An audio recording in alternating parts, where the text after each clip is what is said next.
Northeast PA's classic rock 107. It's a Prospector show. And Kate, it is time for a visit from the epitome of masculinity. Oh, no. Hey, Mr. Manley here with lesson number 607 in How to Be Manly. As you probably know by now, I work in the women's undergarment industry. The main office in Florida called and invited me to the end of the year fiscal meeting. Being with the company for 23 years, I've learned if you get invited to this meeting, as Herman's Hermit sung, I'm into something good. Sure enough, the company sent me a first-class ticket, set me up in a 4-star hotel right on the beach, and an expense account for my entire 7-night stay. My only requirement being to attend a 3-hour meeting. Thinking to myself, what could go wrong now? I attended the meeting, and they handed me a sizable bonus check. But at the end of the meeting, they asked a favor.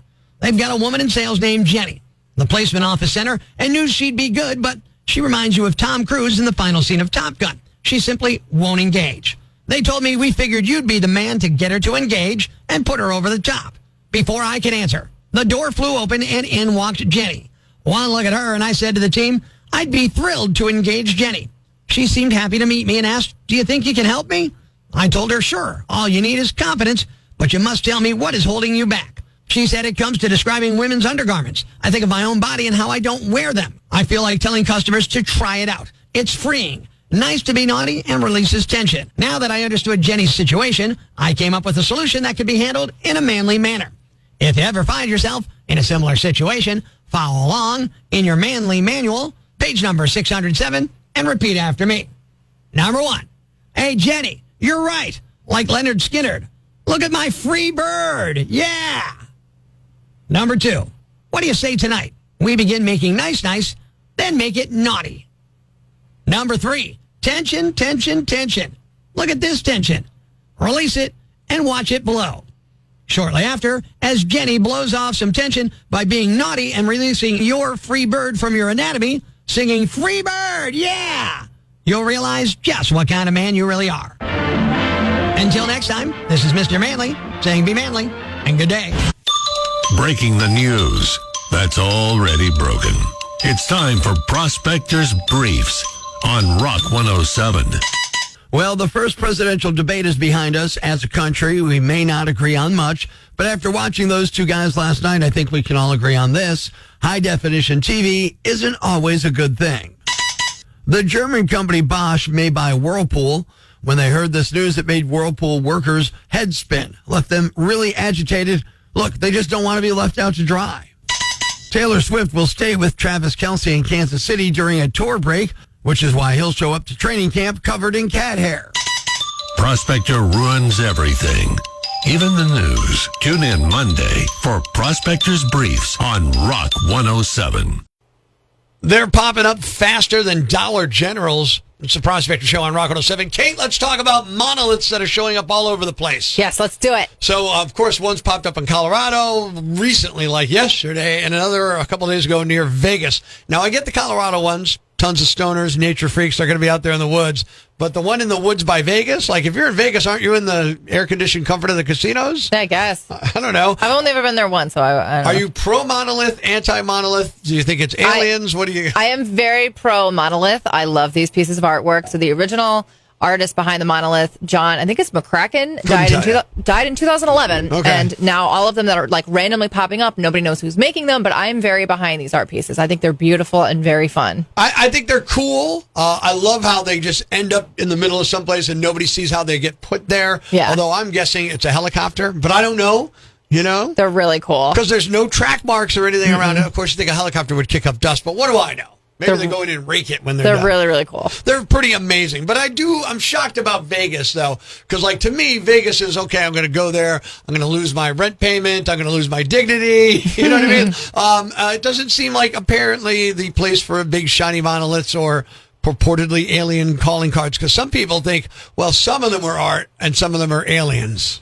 I'm fine with either. It doesn't matter to me. I'm okay with this. I'm fine with it. But the idea that like an anonymous artist is freaking us all out kind of appeals to me. I know. I kind of dig that whole fact. I love that they just pop up. I love that they just pop up. I wish one would pop up in like a more urban setting, but I get that that's probably difficult to do. Yeah, we talked about this. I love the idea of this man-made structure, supposedly man-made structure popping up in nature like that. It looks very out of place. I feel like if it was in an urban setting, it would look too Like it would look like it belongs there. Right, Yeah. I get that. But if you could somehow put it like right in the middle of an intersection all of a sudden and nobody saw you do it, like, and I mean a busy intersection in like New York City or LA or something, that would be freaking amazing. Yeah, really cool. Yeah. I like that idea too. Like if it shows up on Courthouse Square in Scranton or like, at Kirby Park in Wilkes-Barre, I'm going to be like, okay, it's cool. Yeah. It's more urban, but like it's not like super busy all the time. You had time to go and put it there where nobody could see you. I wanted to show up like in Times Square and people like, what happened? Randomly. Yeah. They're so cool. Like it was like something out of Doctor Who and the phone booth just lands. That's what I'm looking for. The TARDIS, yeah. Make that happen. I do think though that like it's very cool, it's very awesome. But to me, like the real joke is that we're all running around the desert just taking pictures of shiny pieces of metal. Yeah. And the rest of the world's going, it's just a metal box. The following rant may cause you to pull your hair out, scream at the radio, punch the dashboard. Complaints should be addressed to Loudmouth Yambag at rock107.com.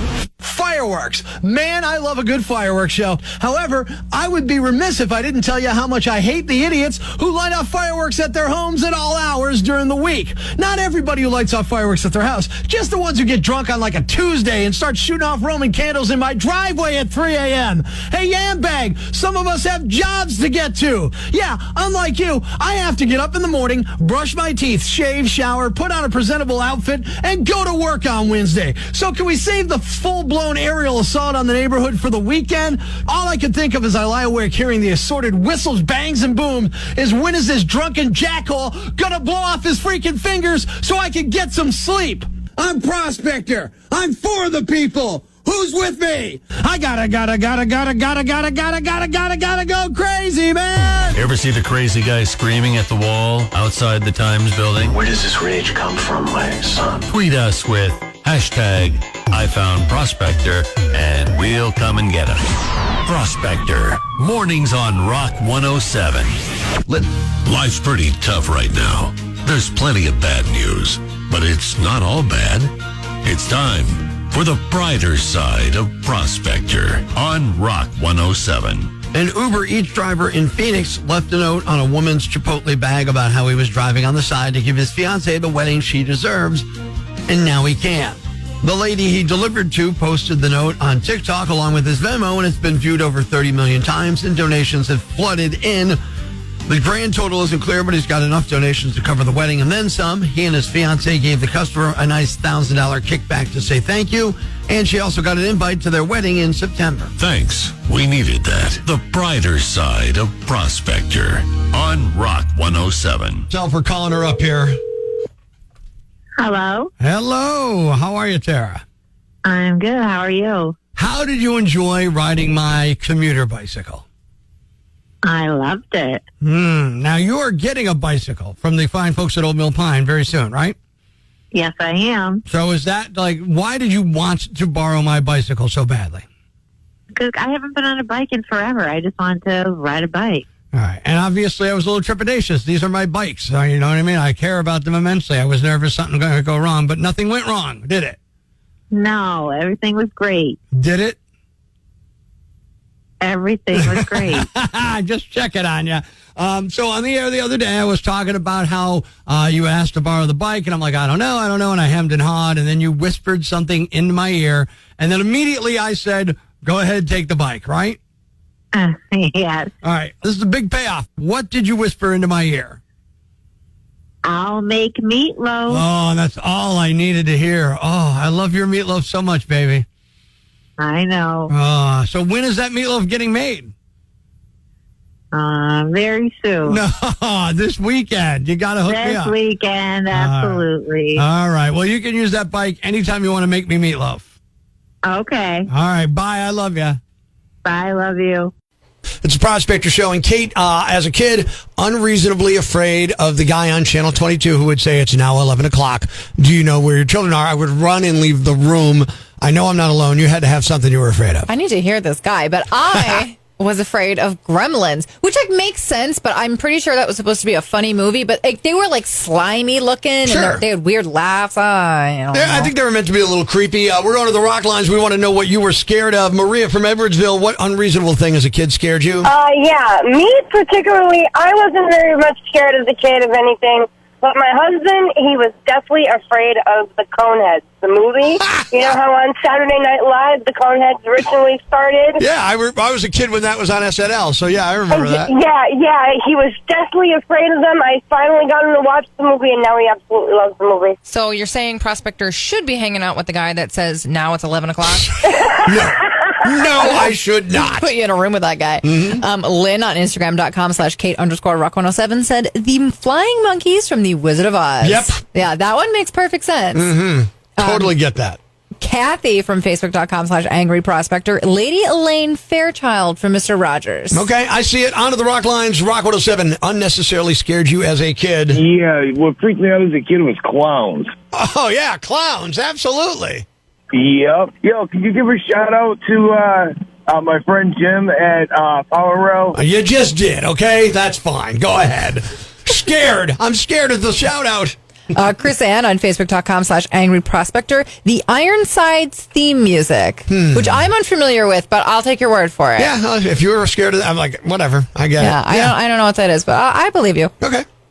Cindy on Facebook.com/Angry Prospector. The show The Night Stalker. Used to sneak and watch it and always had nightmares. Then why would you do that? I was going to say, yourself? whose fault is that? Let it go.